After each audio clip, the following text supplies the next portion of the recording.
Et il a dit, c'est par ce maîtrissure que toi et moi, nous sommes guéris, nous sommes sauvés.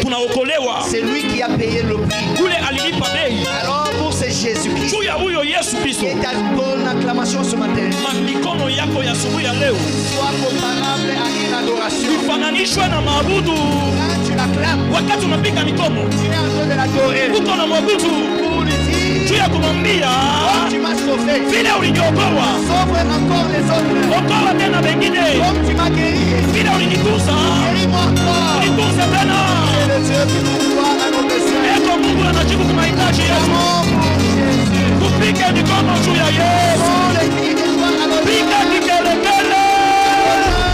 Jésus. Alléluia. Pour Jésus-Christ. J'aimerais maintenant, à l'honneur du Saint-Esprit. Le Saint-Esprit, c'est notre responsable. Il est avec toi partout. Dans les accidents, il te préserve de tout accident. Dans la maladie, il te donne la guérison. Dans les cauchemars, il t'apaise.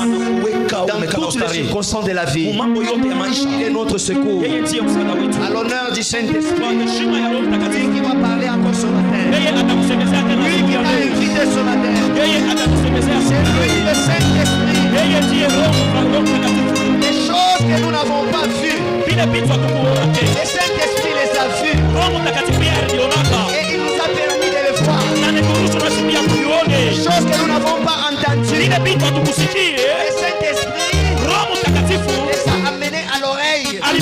Nous qui n'étions pas intelligents, alors que celui qui est intelligent, par son intelligence, alors que nous sommes invisibles aujourd'hui, à l'honneur du Saint-Esprit, où sont les cris de joie? Saluons le Saint-Esprit. Saluons le Saint-Esprit. Bonjour Saint-Esprit. Nous avons besoin de ta plénitude. Et tu te manifestes sur la terre. C'est l'assemblée des assoiffés. Les gens qui sont des éternels insatiables. Oh Saint-Esprit, merci parce que nous sommes devant toi. Délie notre langue et que tu parles. Que tu inondes notre cœur de tes pensées. Que nous distresse, mais que toi tu croisses. Que nous on diminue, mais que toi tu apparaisses. Merci Saint-Esprit, nous avons besoin de toi. Que tu nous communiques une parole de la rédemption, une parole qui peut nous assurer la vie, parce que c'est toi qui as la garantie de tout. Ah Saint-Esprit, merci. Tu es avant le temps et le temps est en toi. Tout ce qui se passe dans ces lieux, toi tu sais. Et d'ailleurs c'est toi qui as le maître. Ta parole c'est toi. Merci. Merci. Sois avec nous. Inonde le cœur. Oh, merci Saint-Esprit. Merci. Merci. Alléluia. Amen. Je disais bon dimanche à quelqu'un. Alléluia. Amen. Quelqu'un sera béni ce matin. Il y a une parole, un message qui va encore nous fortifier. Alléluia. Amen. Alors qu'on a déjà dit merci à notre Dieu. On a déjà dit merci au Saint-Esprit. Merci aussi à vous qui êtes là. Parce que sans vous, on n'aura pas une assemblée.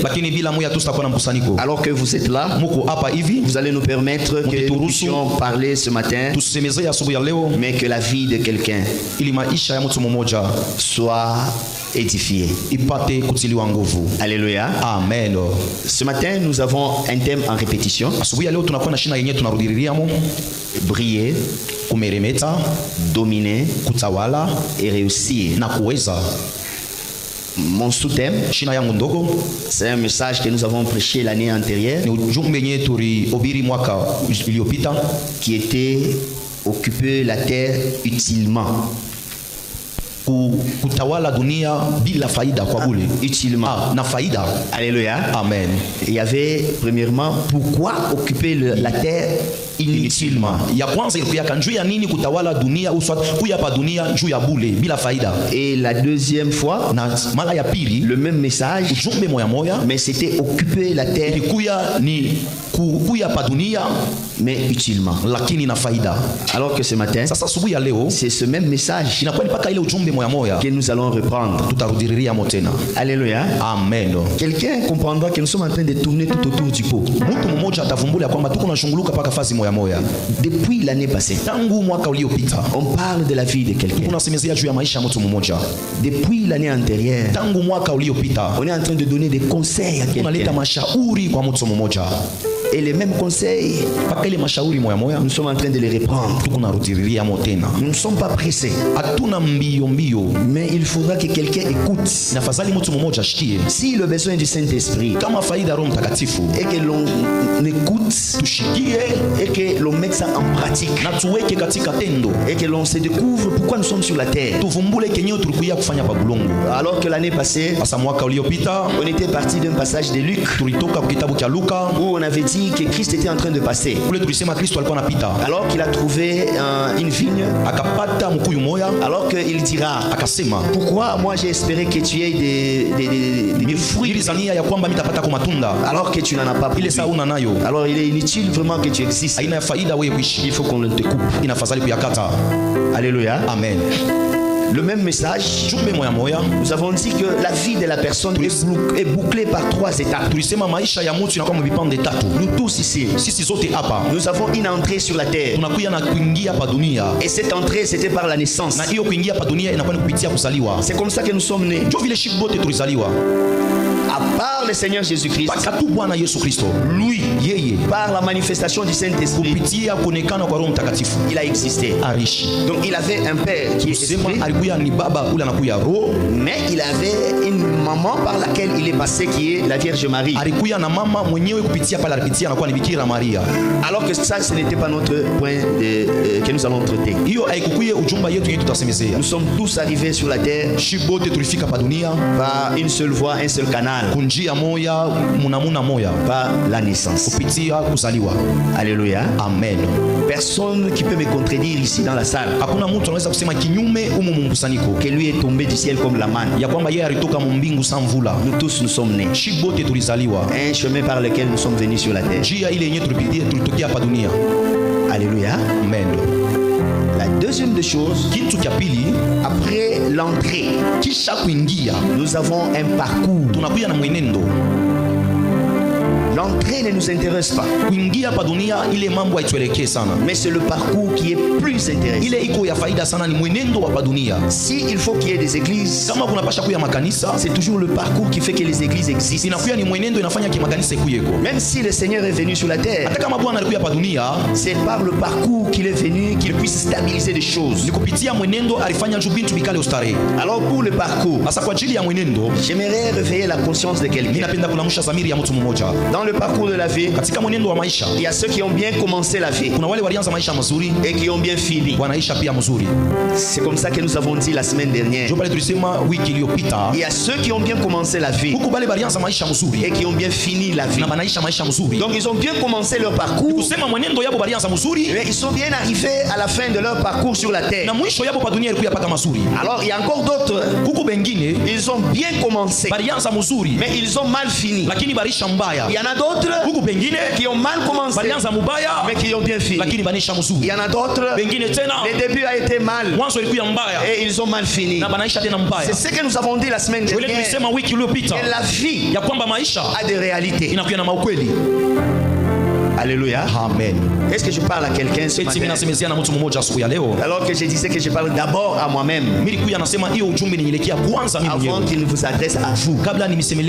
J'ai un parcours et je dois aussi protéger. Alors j'invite à quelqu'un qui était déjà dans son parcours. Il n'a jamais réfléchi. Est-ce que je l'ai bien commencé?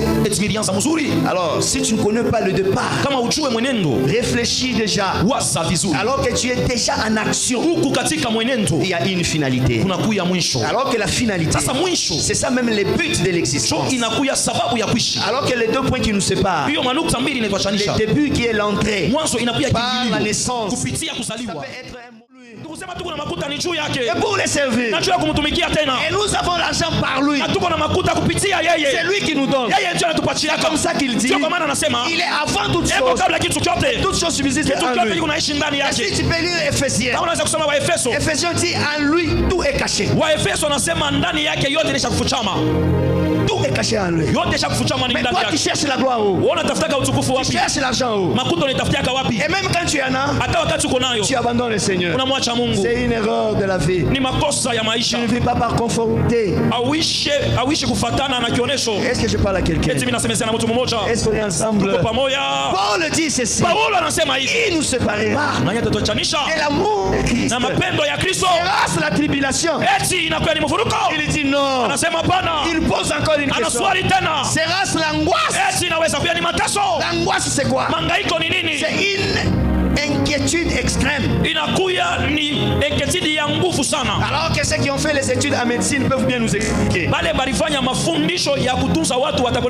C'est une malaise générale.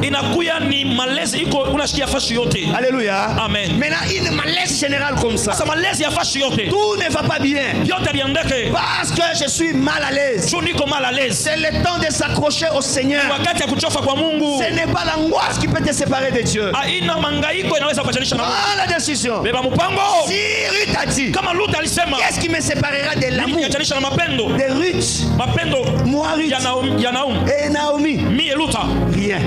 Toi aussi, prends la décision. Au moins qu'il y ait des gens comme des Néhémie.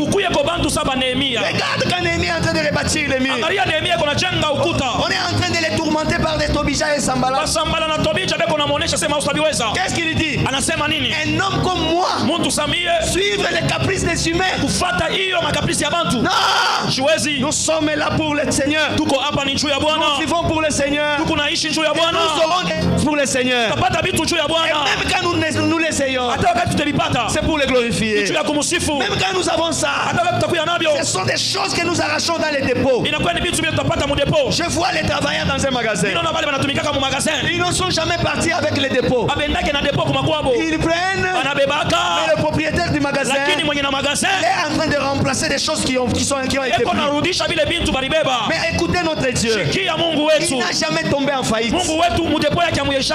Il a des banques qui n'ont jamais tombé en faillite. Il y a une grâce qui n'a jamais fini. Il a donné des maris, il n'a jamais fini à donner des maris. Il donne des enfants, il n'a jamais arrêté. Il a donné des travaux, il n'a jamais arrêté de les donner. Il lui donne la vie, il n'a jamais arrêté. Même pendant que nous prêchons, il y a encore d'autres qui obtiennent la vie et qui sortent de la réanimation maintenant. Il a un dépôt immense. C'est comme ça que Paul pose la question: qu'est-ce qui peut me séparer de l'amour de Christ? Est-ce qu'il sera les épreuves de la vie? Loin de là. Est-ce qu'il sera les angoisses? Non. Il faut être bien franchi dans le Seigneur. Il doit être bétonné dans le Seigneur. Il doit être cimenté dans le Seigneur. Et non pas des petits problèmes et tu commences à être que versatile. Non. Là tu n'es pas chrétien. Alors que toi tu peux suivre des mouvements comme ça. Suis les mouvements de ceux qui sont branchés dans le Seigneur. Parce que si tu suis ces mouvements, il y a un avenir meilleur. Il y a un avenir glorieux. Il y a une puissance qui t'attend. Il y a des progrès qui t'attendent. La parole de Dieu est prophétique. La parole de Dieu, elle est étape par étape. Alors maintenant là, je suis en train de rappeler à quelqu'un comment nous marchons. Que les angoisses ne te séparent pas du Seigneur. Mais nous, combien de fois on a eu les angoisses? Comment Combien toi tu crois que les pasteurs n'ont pas de tribulations? Tu crois qu'ils n'ont pas de persécutions? Toi tu crois que nous n'avons pas de problèmes? Quand il y a le problème, je me concentre à Christ. Le problème, ce n'est pas le problème. Ce n'est pas pour ça que je suis venu sur la terre. Je suis venu sur la terre le servir. Si tu n'as pas encore compris, tu n'as pas encore découvert pourquoi Dieu t'a envoyé sur la terre. Toi tu crois que Dieu t'a envoyé sur la terre pour travailler, aller dans des sociétés. Là c'est pour aller puiser quelque chose pour te soutenir. Mais dans l'entretemps tu vis dans la conformité de sa parole. Tu pailles, mais tu restes conforme. Tu pars à l'université, tu restes conforme. Tu pars au marché, tu restes conforme. Ne soyons pas des chrétiens légers. Nous sommes en train de parler de quelqu'un qui veut dominer. Toi tu vois que dominer c'est rien. Mais quand quelqu'un veut dominer, c'est-à-dire qu'il baisse. Mais toi tu es léger. Comment tu vas dominer? Toi tu ne domineras pas. Tu es léger. Les choses qui te font léger vont te faire passer pour rien et tu passes le temps. Je donne un conseil. Soyons posés dans le Seigneur. Alléluia. Alléluia. Amen. Alléluia. Amen. C'est les jours où moi j'avais fait le mariage. Alors que Papa Paul, qui était celui qui est en train de nous bénir, alors il va donner un conseil à Maman Gisèle. Il lui dira: je n'ai pas un autre conseil à te donner. Les jours où cet homme, il va chercher à te chasser, va s'appuyer à une machine qui est à Kasulu. Alléluia. Amen. Kasulu qui a un engin moyen hivi. Là Kasulu il y a un engin. Qui a un engin qui chaque fois kama ni 2000 kama ni 1980. L'engin qui est foutu depuis c'est 1980. C'est ça. Les fabricants avec ces pièces. Avec ces pièces vous les verrez où, vous les trouverez où? Alors tu lui diras que non. Si tu veux me faire quitter, me faire sortir de chez moi, viens avec l'engin là qui se retrouve à Kasulu. Viens avec cet engin et mes bagages puis ramène-moi chez nous. Moi quand je passe chaque fois à Kasulu, si je regarde cet engin, je dis cet engin jusque là ces pièces ne sont pas encore sorties. Ça ne peut jamais rouler. Maman, même dans le mariage, si le mari dit allez sors, dis-lui que je n'ai pas où partir. Je mourrai seulement ici. Même si te pèse, dis-lui que je vais rentrer. Je n'ai pas où partir. Alléluia. Amen. Je partirai où?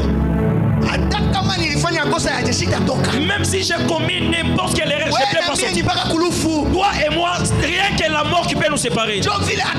C'est ça aussi le Christ. Moi, me faire sortir chez Christ pour aller où? Me faire quitter dans cette maison pour aller où? Moi, j'étais déjà aimé toi. J'étais déjà choisi. Dans le monde entier, personne n'est comme toi.